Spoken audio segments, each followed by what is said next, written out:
Ya, masa map aja dipegangin, kan nggak berat, kecuali kalau berat lah. Karena kan sebetulnya kalau misalnya kita jalan dengan keluarga, ada perempuan, justru kita harus nawarkan sebagai laki-laki. Kita nawarkan, saya bawain, sering saya Mas. Iya, ini saya bawain. Apalagi ada staff gitu, yang kebetulan dalam tim staff ini perempuan, jangan berat, malu dong saya. Oh gitu Pak? Iya. Pak, tuh kalau ngomong-ngomong cerita Pak Andika selama dulu aktif Pak, masa taruna ada yang menarik nggak sih atau di daerah-daerah operasi gitu kan? Pak Andika mungkin kan lo Kopassus juga ini Pak ya, sangkur perak ya Pak? Peraih sangkur perak bener ya Pak? Iya nomor 2. Nomor 2? Nomor 2. Ya mungkin bisa ada kisah bisa dibagikan gitu Pak? Ya kalau menurut saya sih ya cukup banyak lah Mas ya. Tapi yang jelas pengalaman-pengalaman itu yang kemudian mewarnai kita dalam perjalanan karir kita. Jadi pada saat kita menemukan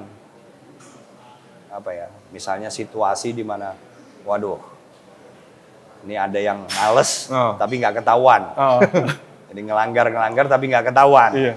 Ada yang melanggar terus, nggak pernah ketahuan, jago dia. Iya. Tapi ada juga yang nggak pernah melanggar, begitu melanggar sekali ketangkep. Iya. Gitu-gitu kan jadi bahan ini kita ya. Itu kan pilihan, kita mau melanggar atau enggak kan pilihan. Iya Pak. Namanya aturan is aturan. Dan itu ternyata merefleksi ke kehidupan kita selanjutnya Mas. Ya orang yang suka melanggar ya biasanya dalam dinas nanti juga pasti ya gitu juga. Iya. Ya kayak Pak Ali Borga pernah cerita sama Pak Andika zaman di mana tuh Pak, Bandung apa ya, yang mencari kos itu. Betul. Ada cerita. Sesko. Kalau nggak salah ya. Ya ada cerita menarik selain itu nggak seperti itu Pak? Apa ya? Mungkin yang banyak nggak tahu gitu Pak. Iya. Aduh, saya ini mungkin waktu sesko lah ya. Saya kan kalau membuat PR ngerjain PR itu serius. Iya. Ada aja nih teman-teman yang, ntar nyontek aja lah. Gitu. Jadi kita begitu selesai makan malam udah langsung kerja. Nah teman-teman ini ada aja kan yang ntar kalau udah jadi pinjam lah, kita contek. Jadi mereka sekarang keluar cari makan. Udah, Dik, kalau mau apa, ntar gue bawain. Pokoknya kerjain sampai selesai. Ntar gue datang kita tinggal nyontek. Jadi kita dibeliin terus makanan. Oh gitu ya Pak ya?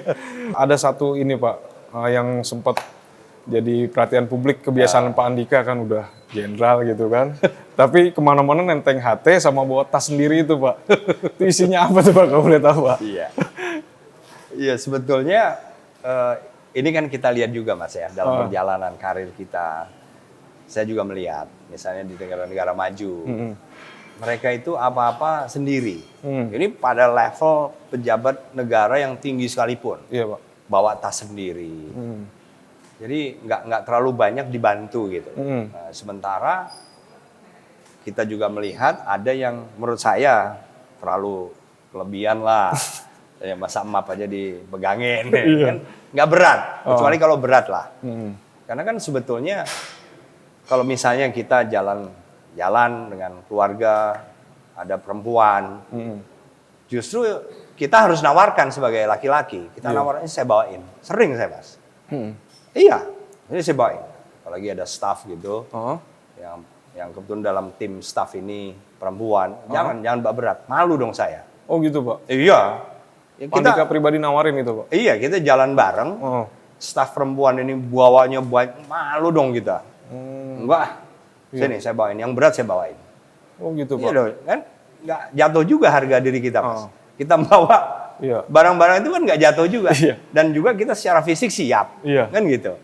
Tapi yang lebih penting adalah etika tadi ya Mas. Nah sehingga ya tas ini kan tas pribadi Mas. Tas pribadi yang ngapain harus dibawain. Kecuali saya lagi mau ngapain, ya boleh lah. Tapi habis itu biar saya bawa sendiri. Ya kan sampai hari ini masih tasnya itu masih dibawa sendiri ya Pak. Iya Mas. Nah kalau HT gimana Pak? Itu kayak Pak Andika nggak pernah lepas tuh komunikasi HT itu kan, bahkan nggak pakai pakaian dinas juga ketemu pejabat itu waktu itu saya lihat tetap bawa HT itu, Pak? Ya bagi saya itu kan apa ya, command control. Jadi untuk pengendalian, Mas. Kita ngapa-ngapain, coba biasanya kan di kantor mau manggil staff, ya kan pakai bel doang gitu loh, atau gimana.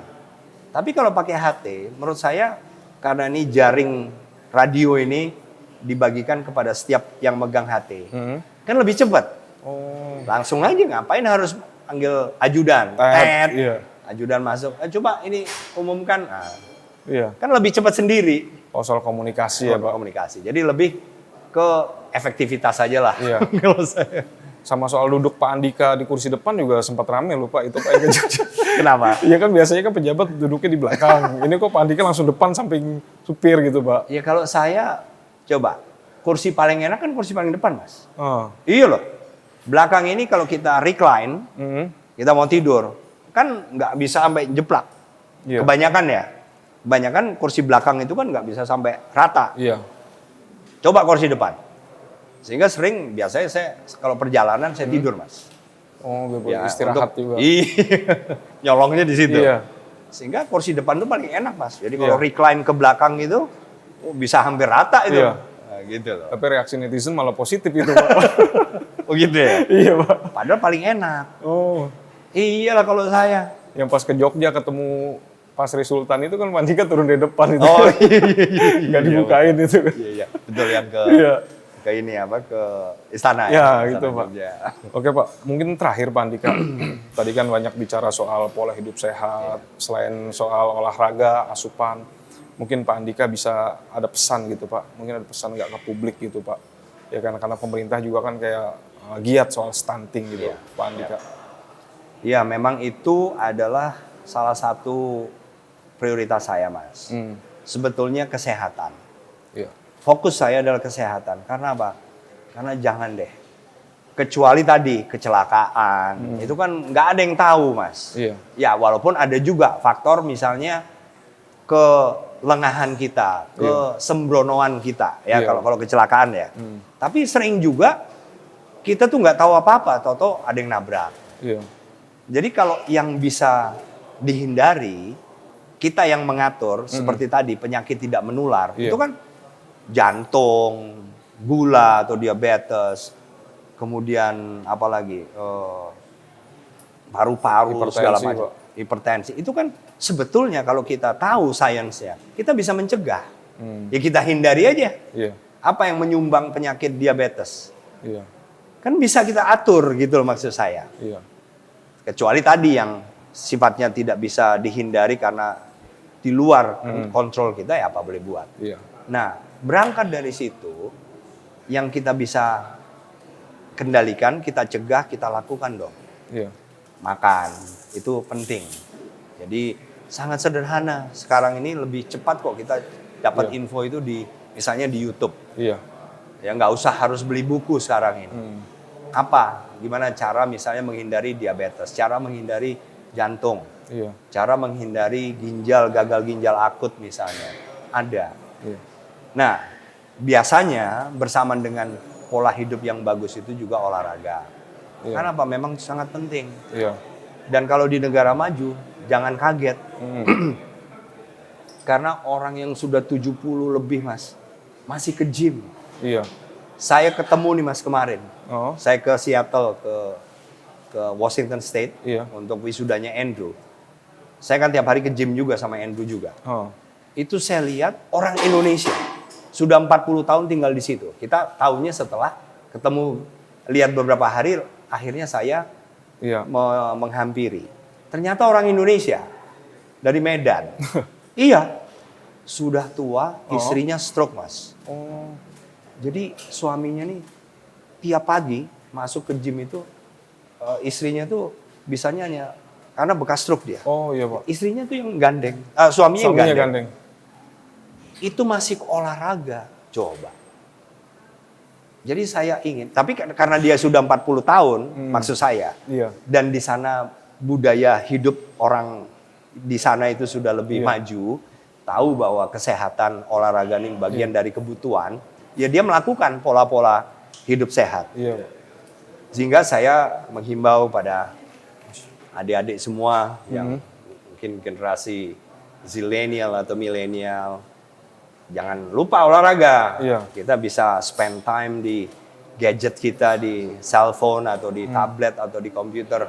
Tapi kita juga harus sempatkan diri untuk aktivitas secara fisik. Iya. Kita nggak usah tergantung kita punya alat atau enggak kok. Jalan aja. Iya. Misalnya lingkungan rumah terlalu ramai, jalan aja, nggak usah lari. Tapi jalan itu kalau tiap hari itu bagus. Apalagi yang sudah berusia, apalagi yang sudah pensiun seperti saya, harus jadikan itu satu kebutuhan.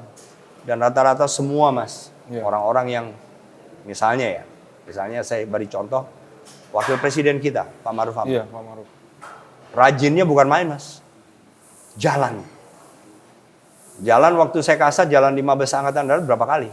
3 kali. Rutin itu, Pak? Rutin mas, pindah-pindah. Makanya walaupun usia segitu masih. Karena memang kuncinya olahraga. Walaupun cuma jalan. Iya. Itu patut dicontoh. Jadi saya menghimbau semuanya, generasi zilenial, milenial, sampai baby boomer ya. Iya. Sekarang mungkin usianya udah 70-an. Harus terus lah, kita harus sehat. Dan yang paling murah adalah olahraga yang kita bisa, jalan kaki. Iya, Pak. Oke. And control makan kita. Iya. Gitu, Mas. Oke, Pak Andika, terima kasih Pak. Ini positif sekali ya Pak, pesannya Pak. Selain olahraga, pola makan gitu kan terus dijaga karena menyangkut keberlangsungan hidup kita juga, ya Pak. Oke, terima kasih Pak. Ya, thank you Mas. Ya, semoga sehat selalu Pak. Thank you. Olahraga sekarang. Iya Pak, belum sih Pak kalau ini ngeri encok Pak. Nggak pernah. Aduh.